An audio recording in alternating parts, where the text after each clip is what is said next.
बिस्मिल्लाहिर्रहमानिर्रहीम। हाज़िरीन व नाज़रीन, हम आज के लिए एक बेहतरीन ज़बरदस्त खूबसूरत मसला लाए हैं कि आज माशरे के अंदर बड़ी अजीब सी एक बात चल रही है।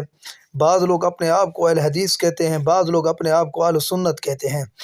आम माशरे में रहने वाला बंदा हैरान है यार, कौन सा तबका वो हक पर है, अहले सुन्नत या अहले हदीस। देखिए, बात सुनिए, इसमें हदीस और सुन्नत में क्या फ़र्क है। हदीस मनसूख भी होती है, नासिख भी होती है, लेकिन सुन्नत मनसूख और नासिख ऐसा कभी नहीं हो सकता। नंबर दो, हदीस और सुन्नत में दूसरा फ़र्क यह है कि हदीस सही भी होती है, ज़ईफ़ भी होती है। सुन्नत ज़ईफ़ भी हो, सही भी हो, ऐसा कभी नहीं हो सकता। नंबर तीन, एक मसले पे कई हदीसें हो सकती हैं, लेकिन सुनते कई हों, ऐसा कभी नहीं हो सकता।